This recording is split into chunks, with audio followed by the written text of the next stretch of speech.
so nicely.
Hello? Can you hear me?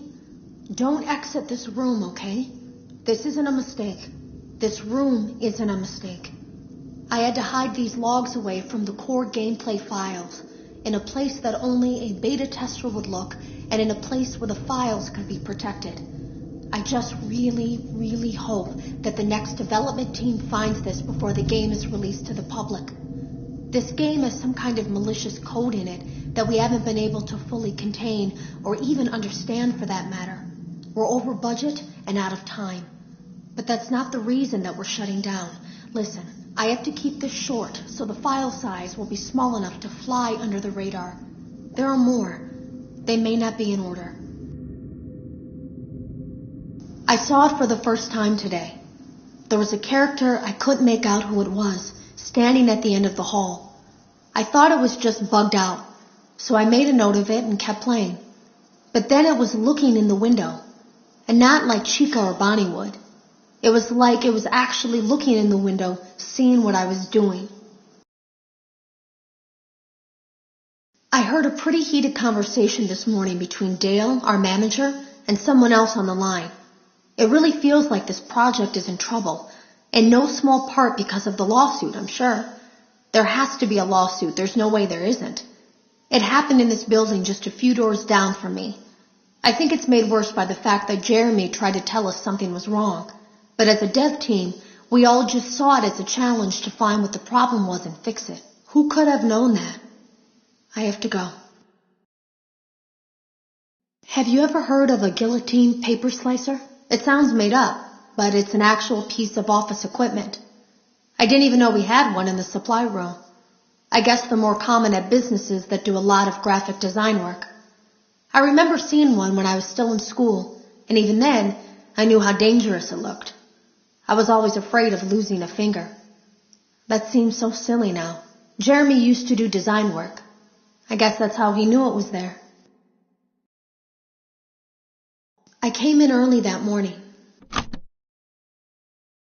The drawers have been emptied out. Someone was here. I don't think it was spring cleaning either. No, there was plastic on the floor. Someone was definitely here during the night. It had to have been the client. I mean, they sent us that stuff in the first place with no explanation, told us to scan it, said it would expedite the process so we wouldn't need to program any pathfinding ourselves. It was a budget thing, I guess.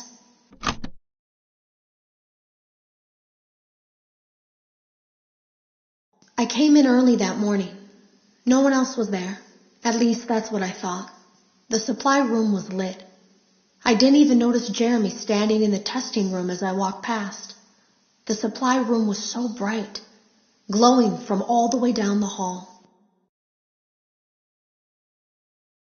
Jeremy complained of nightmares when he came in this morning. He wasn't talking about it like someone telling a friend about his dreams, though. He was pale. Looked like he hadn't eaten in days. He spent an hour talking in Dale's office, but it didn't look like he was given much sympathy. When he came out, he went directly back to the testing room. He doesn't even jump anymore. Nothing scares him. He just stands there like he's talking to someone. Sometimes he rocks from side to side. We were told to leave him alone. I knew I was in line to do the testing next. They'd been prepping me for it. I guess they knew that Jeremy would need to be replaced soon. You can always tell when a company is getting ready to fire someone. They start giving out written warnings for silly things, making sure to build a paper trail and make a case for a firing. Things that normally no one would care about suddenly become grave offenses, all worthy of being written and documented. I guess it works two ways, because it also encourages a person to quit rather than be scrutinized so heavily. I think Jeremy was too far gone to consider that option, though. The thing about it is that I don't think they were going to fire him because of anything he was doing wrong. They just knew he'd seen something. They needed to discredit him.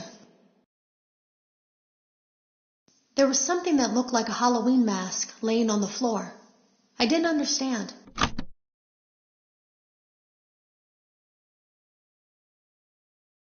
There was something that looked like a Halloween mask laying on the floor. I didn't understand. Ink must have spilled. It was only then that I heard a shuffle from the testing room and realized Jeremy must be there. I went back and peered in the window. I couldn't see his face. He had the visor covering his head. He had ink spilled on himself as well. The front of his shirt looked black in the dark room. He turned his head in my direction, but I don't think he knew I was there. I was told I had 3 days to finish Jeremy's work, but I know it's just passing the time. They don't really expect me to do anything. It's just to keep up appearances until the buyout is complete. We have to look like we have things under control. There's another potential development studio that wants to pick up from here, but who knows what kind of lies they're being fed to convince them to do it. Against my better judgment, I'm going to do my best to see what's here, make notes of it, and try to isolate where this thing is hiding. At least then the next person that tests this will have a chance of getting rid of it. I can't delete them. By creating a protected area to store these...